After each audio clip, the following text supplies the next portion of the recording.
जज साहब अपनी ही माँ को वृद्धाश्रम छोड़ आए। आश्रम में माँ का ध्यान रख सके इसलिए वहाँ के चौकीदार से दोस्ती कर ली थी और उसे कुछ पैसे भी दे दिए थे। चौकीदार के पूछने पर जज साहब ने चौकीदार को अपने दिल की बात आंखों में आंसुओं के साथ बता दी कि घर में पत्नी है जो माँ के साथ बदतमीजी से पेश आती है और पत्नी के कहने पर दोनों बच्चों ने माँ से बात करनी ही बंद कर दी। माँ को अकेलापन लगने लगा और इन सब वजहों से दिन भर रोती रहती थी, इसीलिए उसे आश्रम छोड़ने के लिए आ गए। तो चौकीदार ने कहा, जज साहब आपके सामने सारे सबूत थे कि कौन सही और कौन गलत है, लेकिन अपनी ही माँ के साथ न्याय नहीं कर पाए तो औरों के साथ क्या न्याय करते होंगे आप। ये बात जज साहब के दिल को चुभ गई। चौकीदार की इतनी सी बात का इतना असर हुआ कि 2 रात नींद नहीं आई, 2 दिन से खाना नहीं खाया और कोर्ट भी नहीं गए। ऐसा लग रहा था जैसे एक चौकीदार ने जज साहब की दुनिया हिला दी हो। तीसरे दिन जज साहब अपने रूम से बाहर आए। पत्नी और बच्चे खाना लेकर इसी इंतजार में खड़े थे कि जज साहब कब खाना खाएंगे। अभी जज साहब ने एक कागज पत्नी को और 2 अलग अलग कागज अपने बच्चों के हाथ में थमा दिए। कागज की एक लाइन पढ़ी तो पत्नी के हाथों में से थाली गिर गई। उस पर लिखा था कि मैं तुम्हें तलाक दे रहा हूँ, और बच्चों से कहा, आज से मेरी सारी प्रॉपर्टी आप दोनों की, मुझे कुछ नहीं चाहिए। बच्चों ने उन्हें जबरदस्ती कुर्सी पर बिठाया। हाथ जोड़कर पैरों में गिरकर इन सब का कारण पूछा तो आंखों में आंसुओं के सैलाब के साथ जज साहब बोले कि मैं मेरी 65 वर्ष की माँ को आश्रम छोड़ के आया हूँ, अनजान लोगों के भरोसे छोड़ के आया हूँ, और आप सब कारण पूछ रहे हैं। हम लोगों को शर्म आनी चाहिए। रोज मेरे कोर्ट से आने के बाद माँ रोती थी कि बेटा प्लीज मुझे वृद्धाश्रम में शिफ्ट कर दो। आप में से किसी ने भी माँ से सीधे मुंह बात नहीं की और ये भी भूल गए कि जिस जज को आज पूरा शहर सलाम करता है, उसी जज को बनाने में उस माँ का कितना बड़ा रोल है।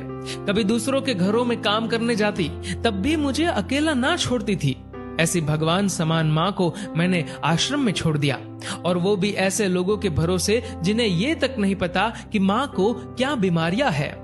खुद को कोसते हुए जज साहब कहते हैं, दूसरों पर फैसले सुनाने वाला आज मैं खुद हार गया।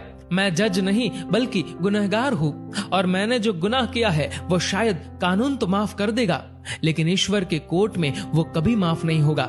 ये कहते हुए जज साहब बोले कि अब मैं अपने पापों का प्रायश्चित करने जा रहा हूँ।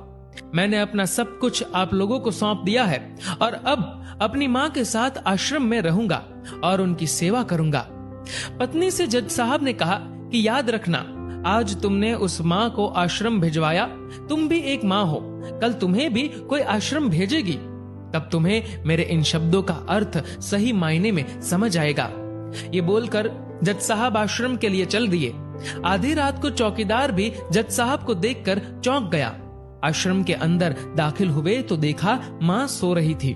करीब जाकर देखा तो पूरे परिवार की तस्वीर से लिपटकर रोते हुए माँ सो गई थी। आश्रम का प्रशासन भी जाग गया, क्योंकि पीछे पीछे पत्नी और बच्चे भी आ गए थे। उन्हें ये एहसास हो गया था कि उन्होंने क्या पाप किया है। तभी आश्रम की एक कर्मचारी बोली, हम इन्हें आपको नहीं सौंप सकते, क्या पता कल आप इन्हें मार दो तो। ये सुनते ही जज साहब की पत्नी को दिल में बहुत दर्द हुआ। वो बोल उठी कि मैडम जी, शायद हमारे हाथों बहुत बड़ा पाप हुआ है, मानते हैं, लेकिन अब हम इन्हें मारने नहीं, इन्हें एक नया जीवन देने आए हैं। आश्रम के सभी बुजुर्गों की आंखों में आंसू थे।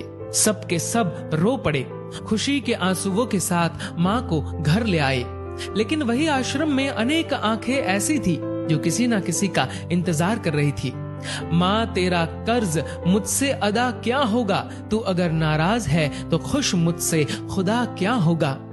दोस्तों, इस कहानी को लेकर आपकी क्या राय है, नीचे कमेंट करके जरूर बताएगा। और दोस्तों, अगर आपको ये वीडियो पसंद आए तो इस वीडियो को लाइक करेगा और ज्यादा से ज्यादा लोगों तक शेयर करेगा। और ऐसे ही और भी इंस्पिरेशनल वीडियोस के लिए सब्सक्राइब करें हमारे YouTube